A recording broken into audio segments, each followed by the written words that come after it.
في ابراج كده عندها طله، ليها طله. عندها كاريزما. اول ما تشوفها بتحبها، يعني ابراج بتتحب من اول نظره، من اول لقاء بتشدك كده. اول برج طبعا طبعا طبعا هو برج الاسد. برج الاسد بيتعرف من وسط 100 شخص. يعني لو دخل عليا مجموعه او شله كبيره جدا، برج الاسد بيبان. هتلاقي دايما عارفين الدخلة بتاعت دخلة الثقة. شخص عنده ثقة رهيبة في نفسه، كاريزماتيك جدا، ملفت بطبيعته، شكله حلو شيك، هتلاقي ريحته حلوة. هتلاقيه ليه شكل كده، هو ليه بيتعرف يعني من قبل ما يتكلم، من قبل بس ان هو يعدي كده بيتعرف. بعد برج الاسد في برج الحمل.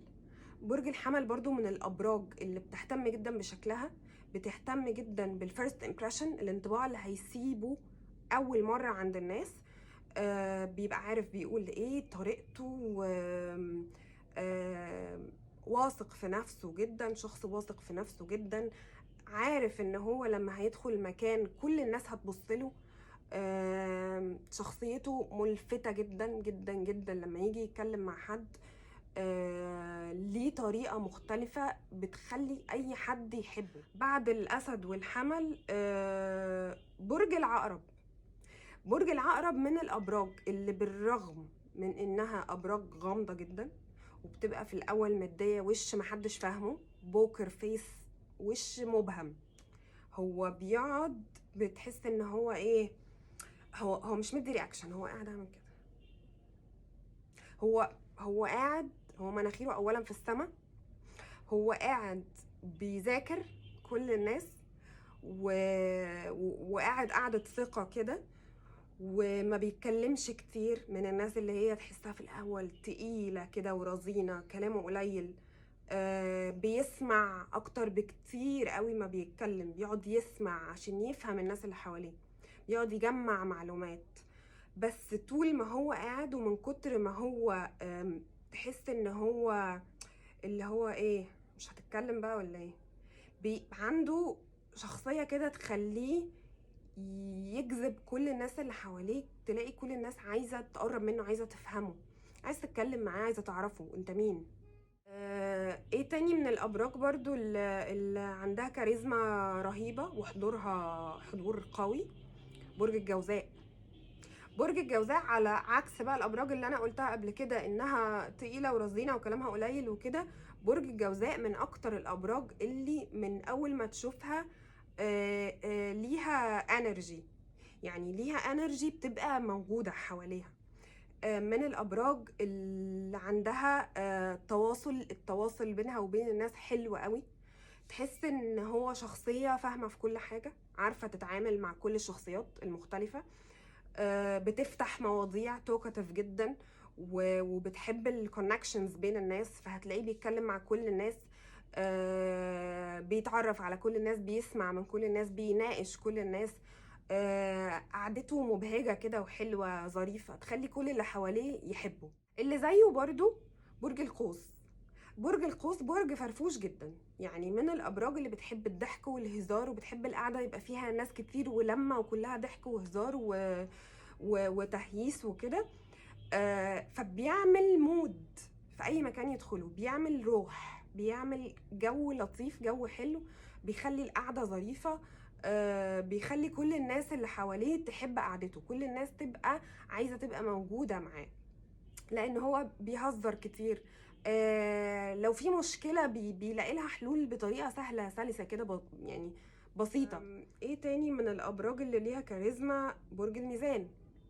الميزان كمان من الابراج اللي شيك قوي، شيك في الحياه عموما. بيهتم بشكله، لازم يكون شكله حلو، لازم يسيب انطباع حلو. بلس بقى يعني هو واخد من الابراج الاولانيه جزء اللي هو بتاع انه عنده كاريزما كده من اول ما بيظهر، من قبل ما يتكلم ليه طله كده وتحسه غامض.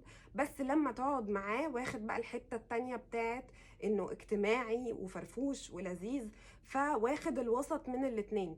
لما يقعد ويتكلم معاك هتحس ان هو شخص لذيذ، شخص اجتماعي، شخص مش شخص معقد، مش شخص بيحكم على الناس. قعدته سهله. في ناس ممكن تبقى قاعده معاك بس تحس انها في الفيرست امبريشن او هي قاعده معاك اول قاعده بتفليك. ده بيبقى مرهق لان انت قاعد مع شخص هو قاعد بيدرسك. من الاخر الميزان مش كده. الميزان بيتعامل مع الناس بطريقه سلسه جدا، بطريقه بسيطه جدا. ما بيحاولش يحكم على حد، بيتعامل مع كل حد على حسب شخصيته. برج الدلو كمان، برج الدلو كاريزما قوية جدا، لأن برج الدلو شاطر جدا جدا جدا جدا في التعاملات وفي الابييرنس عموما، الفيرست امبريشن. بيعرف يسيب انطباعات أولى حلوة جدا جدا جدا، وبيعرف يجامل قوي. يعني بيعرف يقولك الكلام اللي انت عايز تسمعه.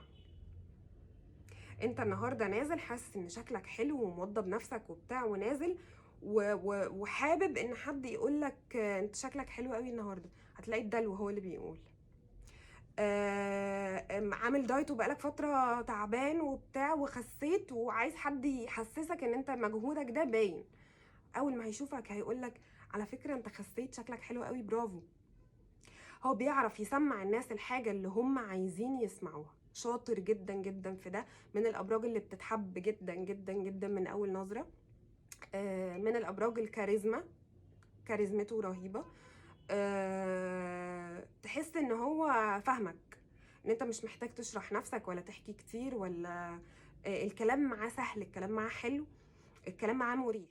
كمان برج الجدي، برج الجدي كاريزماتيك جدا، جانتل وشيك. لو بنت فهي ليدي قوي، شكلها ملفت، ليها طلة كده، بتهتم بشكلها، بتهتم انها تحس ان هي بزنس وومن او بزنس مان لو ولد.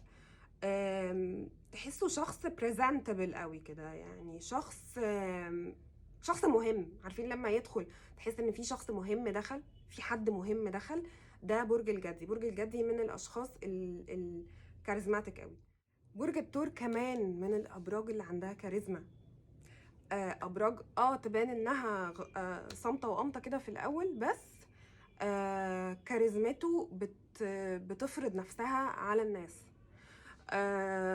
شخص يبان في الاول ان هو تنك ومغرور كده وممكن ما تحبهوش قوي في اول 10 دقايق. وانس ان انت تبدا تتكلم معاه او تتعامل معاه تحبه جدا. بس في الاول هو ممكن يسيب انطباع مش الطف حاجه في الحياه يعني.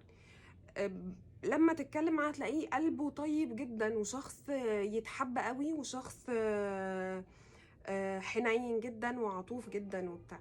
بس اول انطباع ممكن تاخد وقت شويه على ما تحس بقد ايه هو كاريزما، او قد ايه هو شخصيه، قد ايه هو حد يتحب.